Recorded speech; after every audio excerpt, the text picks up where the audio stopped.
This audiobook is rated PG-12 due to mild themes and dark language. Take care. Any historical inaccuracies should just be accepted as being works of fiction.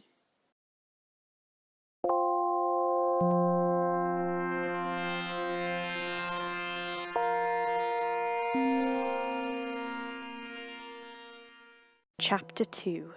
Fair Play and Foul Play. November 30th, 1064. Why must one mistake cause such a sharp avalanche of effects for the future? The pain of isolation never seems to fade, but can it morph into pleasure?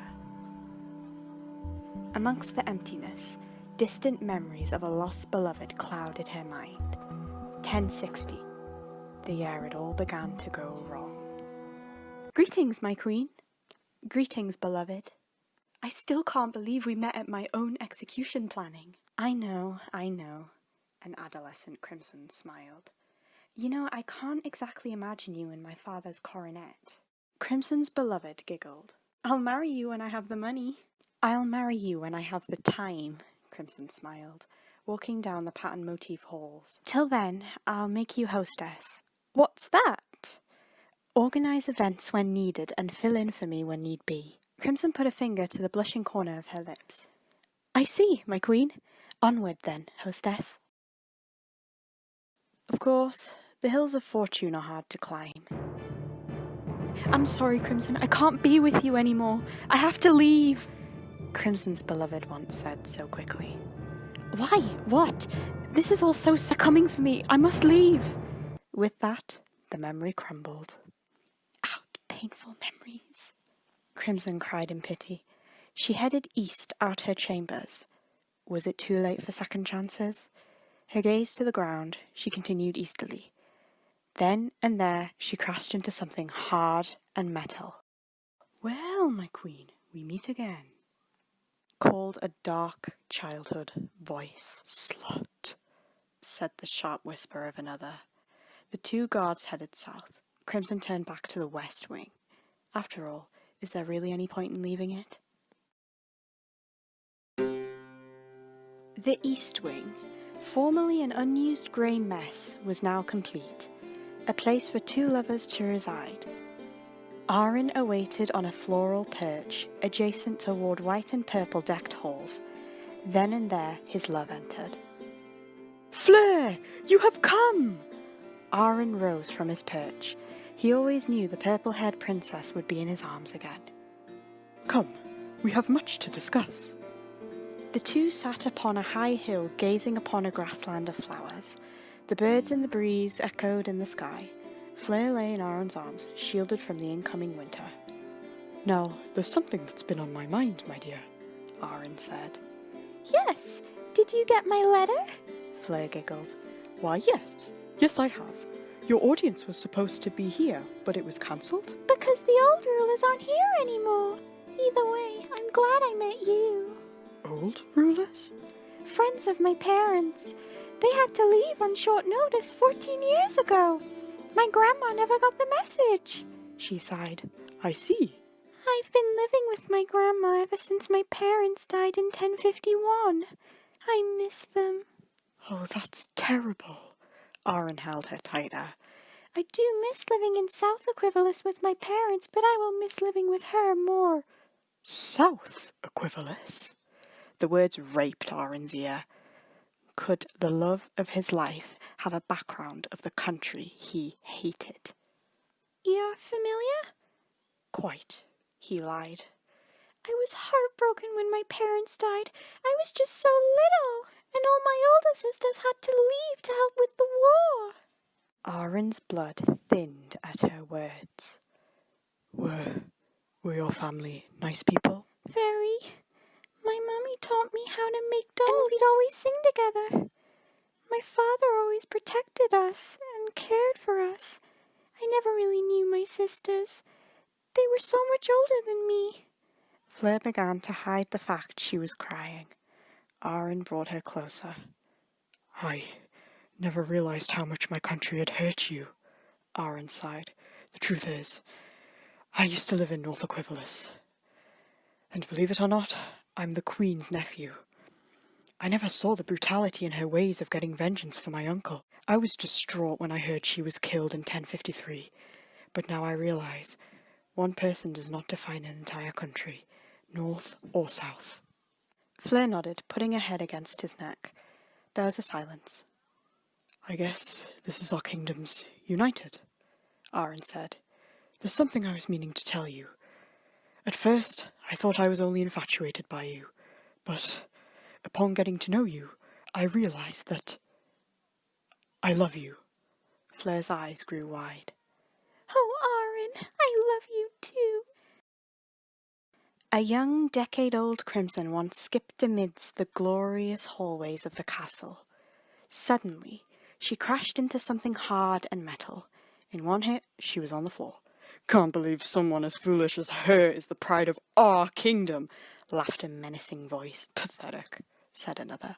Leave her alone, called the voice of another. A young guard in his 20s, with short black hair and fearless eyes, called out. Yes, Captain. The menacing guards obeyed, walking off eastily. Are you all right?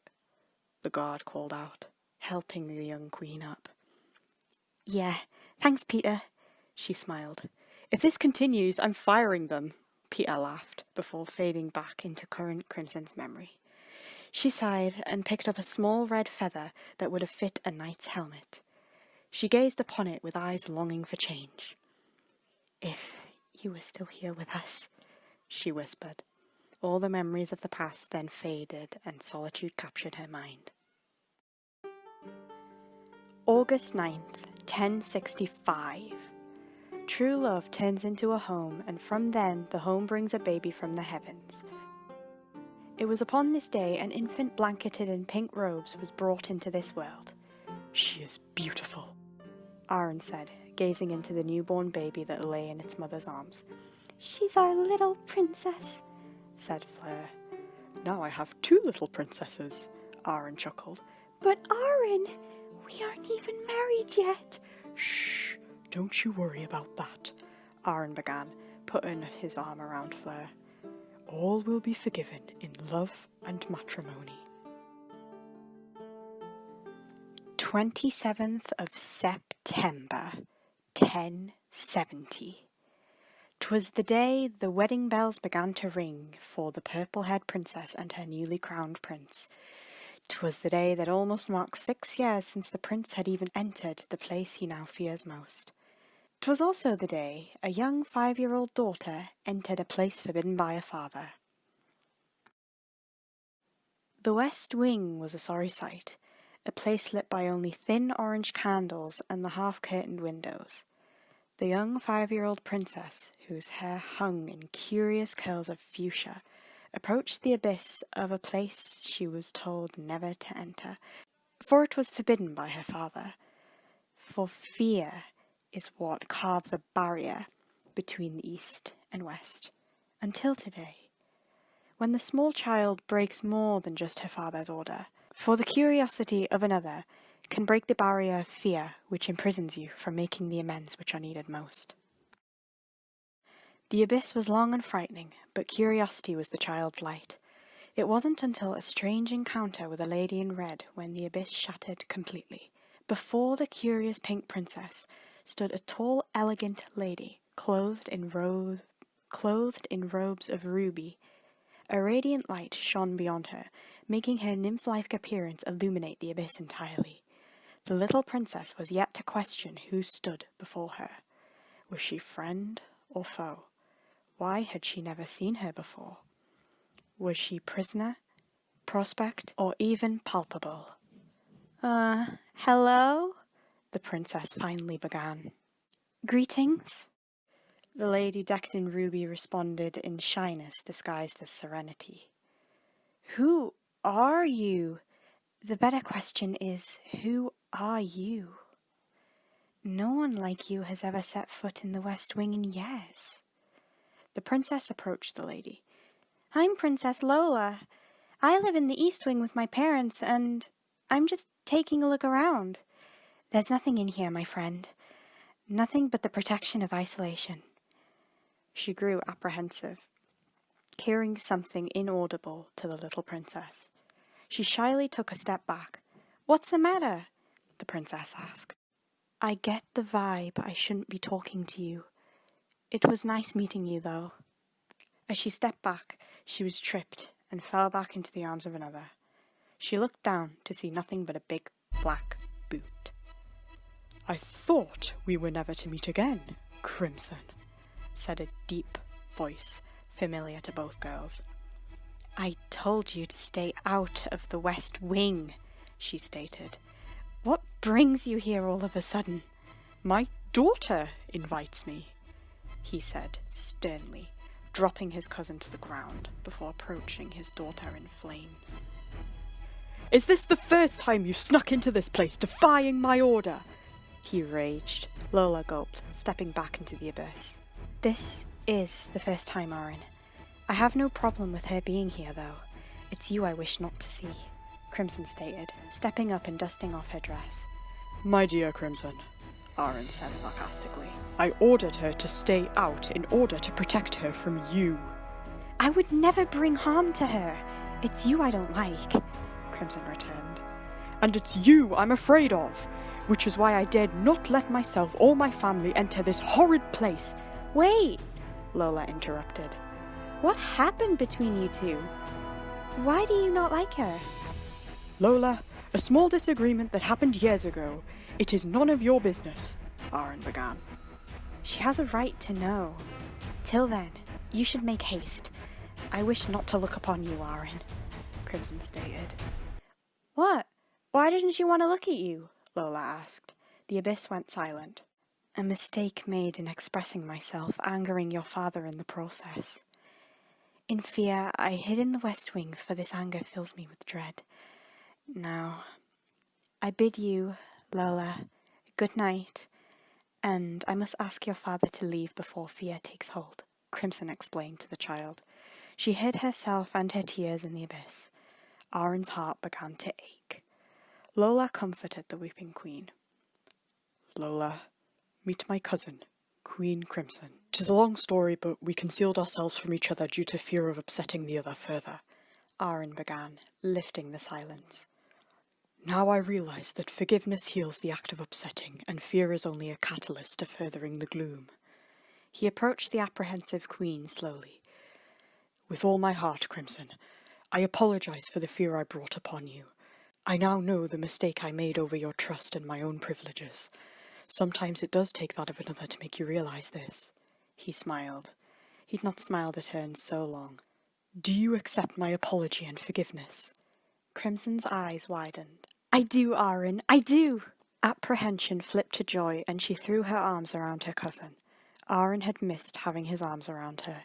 It gave him a flush of relief. "So, does this mean we're allowed in the West Wing now?" Lola chimed in. Arin chuckled. "Crimson, meet my daughter, Princess Lola. She is quite the chatty little thing, just like her mother." Crimson and Lola looked at each other and smiled. "Who is her mother?" Crimson asked. "A princess named Fleur. I'm actually being wed to her tonight," Arin chimed. Crimson sighed at the thought of not being invited to his wedding in time. Arin lifted her chin with his hand. "Say, I never did get a chance to find anyone fitting enough to be my best man. Could I have the honor of having you as my best maid?" Crimson gasped at his invite. "I'd be honored," Crimson exclaimed. From that dawn on, the curtains opened again, unveiling the real splendor of the West Wing. Once afternoon came, wedding bells chimed and lovebirds sung. A curious pink princess carried flowers along the aisle, a beautiful bride clothed in pink and white, rosy face smiling behind a pale veil, as her long bird-carried trail slowly brushed down the aisle. A happy groom stood upon the altar, with his maid of honor by his side. A ceremony ending with a kiss in the words "I do," and a crowd ringing and bells singing. All's fair in love, matrimony, and now reunity. What more could the unforeseen future hold?